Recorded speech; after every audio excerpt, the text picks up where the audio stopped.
Well, in this Atheist Sunday School, the harvest and the vintage, Revelation 14. First, you can like, subscribe, dislike, and watch any of my other videos for free to watch any of them. For free to leave a comment. I don't read comments, Watch my other videos, check out the description, follow my website. Chapter 14 is a series of visions that look ahead and events that will take place in the last half of the tribulation, the establishing of the kingdom. Revelations 14, 1 through 5. This scene takes place in heaven, heavenly Zion, or on earth, literal Mount Zion. Likely this is an earthly scene because John hears a voice from heaven in verse 2 suggesting he is on earth. The voice from heaven singing a new song that only the 144,000 can learn. And of course, just so you know, you can go to King James Bible online.org if you want to see the verses. The character of the 144,000 is characterized as not defiled with women and virgins, marked with their father's name, not the beast. These believing Jews will be spiritual, separated, and wholly dedicated to Christ. The everlasting gospel to be preached. Revelations 14, 6 through 13. 3 angelic messengers are now seen. Each one has a special announcement. The everlasting gospel. Revelations 14, 6 through 7. Today God uses men to give his message, but in the last period of judgment he will use angels. The everlasting gospel presents God as the creator and the savior, and warns men that judgment is coming. It calls men to fear and give the glory to God, not the beast and Satan. Said to say men worship and serve the creature, not the creator. The fall of Babylon, Revelations 14, 8. While this prophecy is actually fulfilled in chapter 17 and 18, this event is anticipated in this chapter and later in Revelation 16, 18 through 19. Babylon refers to the apostate religious political system headed up by the beast.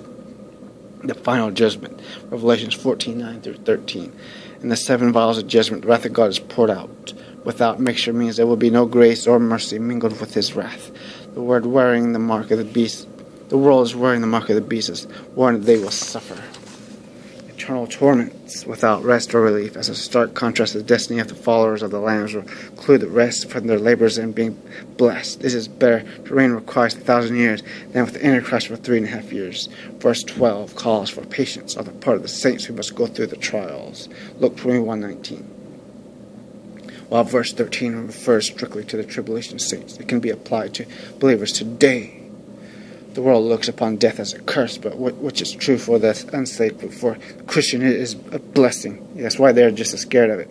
The fighting of the battle of Armageddon, Revelations 14, 14 through 20. John sees a picture of judgment as Christ on a white cloud coming with a sickle to reap the harvest of the earth. When he came in the flesh, he came as a sower of the seed of the word, but men rejected it. Instead, men received Satan's lies, and now Christ must come as a reaper, bringing judgment to the world. The second angel states the harvest of the earth is ripe. God has patiently waited for the seeds of iniquity to come to fruition.